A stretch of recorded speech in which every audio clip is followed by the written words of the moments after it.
What's up everyone, Tim here from Everyday Tactical Vids. As you can see, I'm out here in the woods and just going to do a little kind of tooling around in the woods, do a little fishing, maybe work on some fire skills. I've got this Surviv-al or Surviv-al knife from StatGear, and I'll show you some images of that in a sec. I'll just be putting this video together to show you some different things I'm working on, also show you some gear, and just having a little fun out in the woods. Alright, here we go. Here's what I'm carrying today for the knife. It's the StatGear Surviv-al knife, so Surviv-al, so it's a play on words like they have with some of their other gear. 440 stainless steel, total length 9.25, 4.5 inch blade. You got this reflective material here on the bottom and then at the top of the handle there. Kind of a rubberized texture. Just show you the back here. See if it'll actually say that. Yeah, 440 stainless, you can see that a little bit at least. Got a pommel on the end, exposed pommel for, you know, breaking, crushing, things like that. You do have an area that's cleared off there and squared off for using your ferro rod, which is included in the sheath. So the sheath basically is plastic, and then it has kind of a rubber overmold. On top of it, you have a sharpener on the back there. Got basically a paracord bracelet, but that's what's going to actually go around the handle, so the knife will click in, but then this will offer you extra retention, which is cool. And then you have this ballistic nylon section that goes, you run your belt through there. It is attached, you can see, with 2 screws there. And then you got a ferro rod in here. The one thing I'm a little nervous about with the ferro rod is that it clicks up as opposed to hanging, you know, with the top there and then the rest of the body inside the sheath, so I'm afraid it may come loose and pop out, but we'll see. We'll test that out. It also has a, let me get this in, it's hard to do with one hand here. There we go. Also has a strap cutter there, which you can see. And yeah, the cool thing about that is it's not solely based on the blade. So even if you don't have the knife in, you can still use the strap cutter, and you can take those 3 screws out if you need to replace the blades, and I'll check that out in the future a little bit. As I mentioned, sharpener there on the back. But I'll show you this this puppy in use in a little bit here. If you guys have seen my other videos talking about survival kits, you'll know I swear by the white rooster tail, which is right there. It's my first catch of the season. Nice little perch. Light that up a little bit so you can see him a little better. We're going to toss him back in, but yeah, first catch of the season, and on a white rooster tail. Not sure what size it is, but not a huge one. Anyhow, there's some perch. Alright, here's the next one I caught, and that's a nice size. He's probably 12 inches, a little bit bigger. Nice size pickerel. He's probably going to start freaking out when I take my hand off, but yeah. He's not happy, but second catch of the day, pickerel. Here's the next one. Small size, but still, if you had to, you could certainly eat it. That's another perch. Got another perch. So what's that? 3 perch and 1 pickerel now. Alright, almost as guaranteed, as soon as I turn the camera off, catch a little fish. Tiny little pickerel, probably what, like 7 inches long. But again, if you were in a, you know, survival situation, you could certainly eat it, or you could use it for bait. I'm going to toss this guy back in, obviously. So I'm not going to eat any of those fish. I threw them all back in. But let's just say, hypothetically, I caught them and I was going to eat them. And I got my knife here from StatGear. And got some birch bark here. What I'll do is get some very fine dust there. And I'll hit the ferro rod. I'll hit the dust with the ferro rod. And then over here I've got some more birch bark and then some very small hemlock branches. Just to show you that you can get a fire going using the StatGear Surviv-al. So I've got my little shavings right here, just to that, you know, holding the knife basically like this and shaving off the inside of the bark, some shavings and then dust underneath. And now we'll hit that with a spark and see if we can get it into a fire. Alright, got my ferro rod down here and my knife. Let's see what we can do here. Probably got to scrape some of that black coating off. See if that helps. Got a little something there.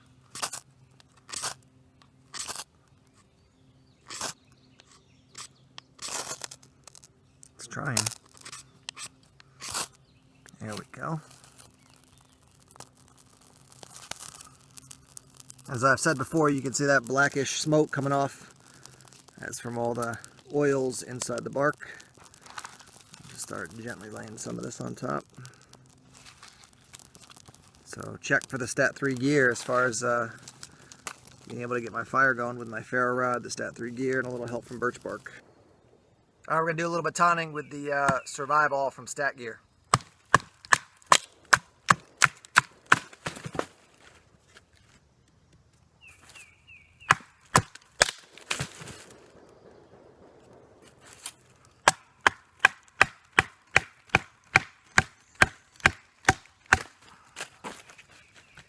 That's a pretty big knot right there. This wood is just dead.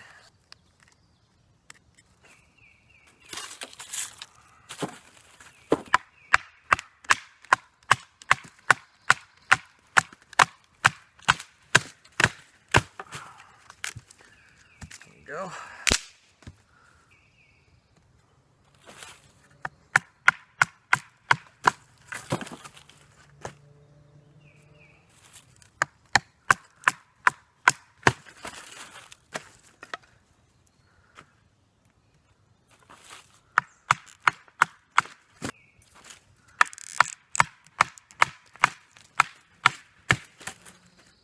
Here's your pile of wood that we created by batoning a bunch of small logs and sticks.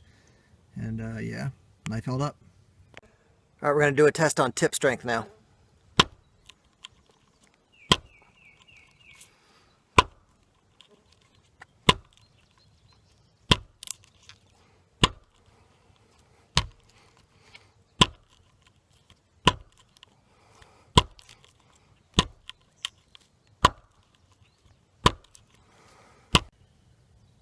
So there's the tip of the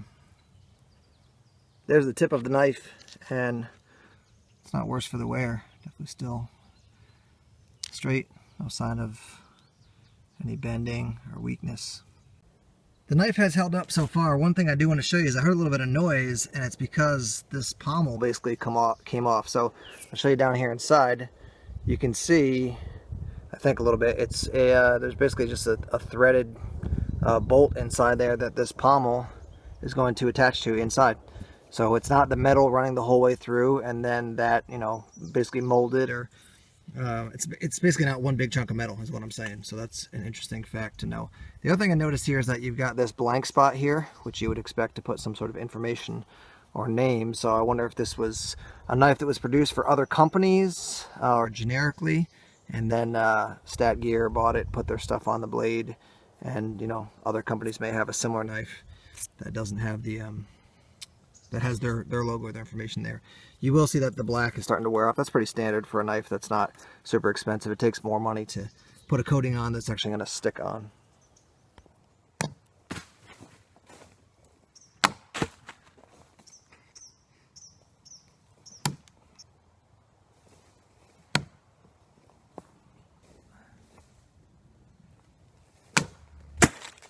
Ooh, almost got it.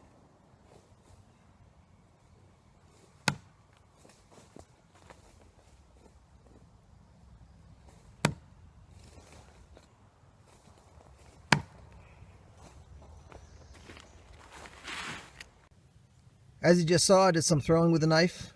Decent for what it is. It's not built for throwing, but for as far as the abuse that it takes, getting thrown into the tree and missing, and then, you know, actually getting some hit sometime and making it stick, it seems no worse for the wear. Let's test out this pommel a little bit. Got some brick here. See how it works on this.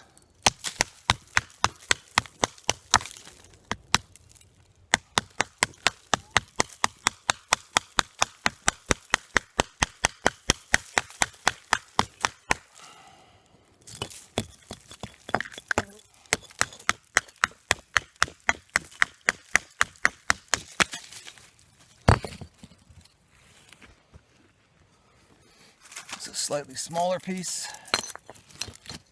There's a smaller piece, but we'll try this one out.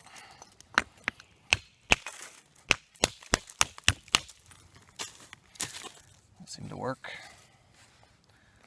One of the pieces that chipped off here.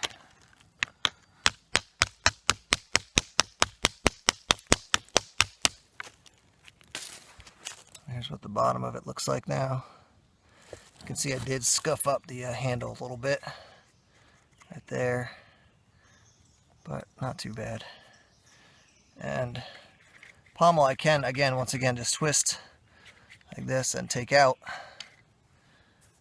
But it did stay in, and it wasn't loose because I used it to break up those bricks.